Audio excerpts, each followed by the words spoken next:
you know what the Buffett rule is. It's millionaires would have to pay 30% tax as a minimum, right? So if they do all the tricky Harry Pizicki stuff that they do to put all the loopholes, exemptions, et cetera in, as for example Mitt Romney has done, in the taxes that he released, he was paying 14%. He wouldn't release others because they're so embarrassingly low, the taxes that he's paying. He hides his money in Swiss bank accounts and offshore in Bermuda. It's literally true, okay? Finally, in the last couple of years, as he's running for president, he's like, oh my God, hiding the money in the Swiss bank accounts, that looks pretty bad. So finally, I'll stop doing that. But we know for a fact that he was doing that all the way to 2010, okay? So he's doing all this to hide his money, as all the rich do, right? Not all the rich, I should say a lot of them do. And of course, the Republican Party's job is to protect the rich. So they hate the Buffett rule. Actually making rich people pay taxes? Now their top rate is supposed to be 35%. If you get rid of the Bush tax cuts, it's supposed to be near 40%. All we're asking them to do is pay 30%, less than that. No, can't have it. Republicans in the Senate today filibustering it. Not just opposing it, filibustering. Saying that under no circumstances, we view taxing the rich at all to be so extreme that we would do this extreme legislative maneuver called the filibuster, and that's what they're doing today. John Cornyn is on television. He's asked to justify it. Let's listen.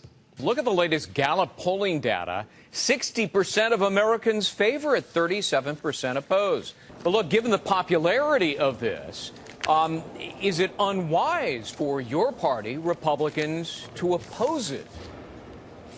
Well, I think we need to put it in context. And the fact is that this Buffett rule, which essentially will eliminate capital gains tax treatment for people who pay income taxes on an individual tax return, that includes a lot of businesses, will discourage investment at a time we need the private sector to invest more, to create more jobs, to bring unemployment down. And the president himself admits that this will not fix the problem with this $15 trillion debt. It's a drop in the bucket. And what we really need, instead of this distraction, instead of this attempt to divide Americans along class lines, is real tax reform. That's awesome. First of all, it's a drop in the bucket. Now, they lost their minds over the GSA scandal. That's where they went to Vegas and partied. That was $800,000, okay? You know what the Buffett rule would create in extra revenue? $50 billion. But that's a drop in the bucket. But $800,000, that the world should come down. Oh my God, we're so upset. Solyndra, scandal, okay? $500 million, right?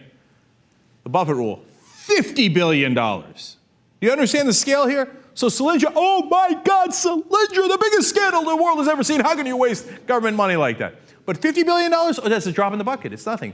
Ignore the rich, please, whatever you do. I love the rich. I want to make out with a rich person every single day. That's basically what John Cornyn is saying on television. And please don't hurt him. Please don't hurt him, dog. I love him so much. And if you say, hey, they should pay their fair taxes, we're not even asking for their 35% rate, which is the legal rate. We're saying, hey, at least pay 30%. And they're saying, asking the rich to pay their taxes is class warfare. How could you? Okay? And this is done to divide the country, et cetera, when you know we would all unite if we let the rich pay no taxes at all. Republicans work for the rich. If you're not a millionaire, what are you doing voting for Republicans? How stupid are you, man? They just use your vote and then they laugh at you. They laugh at you behind your back. Here comes more Cornyn bullshit. The last time we tried this was the alternative minimum tax, which was targeted at about 150 taxpayers who paid no tax. Strangely enough, over the years, that tax grew to now include up to 30 million people, including many middle-class taxpayers. This is a Trojan horse. This is not just targeted at the very rich. And you know what, Greg? What we also need to do is look at why is it that half of the households in America pay zero income tax? Oh, that's terrific. So this is a Trojan horse because he said literally it is not targeted at the very rich. But it literally only applies to people making over $1 million a year. It's even scaled in between $1 million to $2 million. So if you're just making $1 million in income, you're not even going to get the full brunt of it. So are you saying people making $1 million a year are not the very rich? Then what are they? Are they middle class? Are they poor? Is that what? Maybe among Republicans, they're like, well, I do declare they're only making $1 million to $2 million a year. Well, I would put that in middle class. But you're lying. You're an absolute filthy liar, okay? Because it literally, if you make $999,000 a year, which is an unbelievable amount of money, it doesn't apply to you. And then what does he say at the very end? He says, 46% of Americans don't even pay any federal tax. Because they're so poor that it doesn't apply to them. But they pay the payroll tax, they pay the sales tax, and it's a much larger portion of their income than it is for the rich, even if they're paying this Buffett rule. Because you're taking such a huge chunk out of the money that they have to spend to actually live. But so what's he doing though? He's saying, we are taxing the rich too much, we're not taxing the poor and the middle class enough. That's why he's saying that the bottom 46% should have to pay more in taxes, the top 2% should have to pay less. He's saying it right there.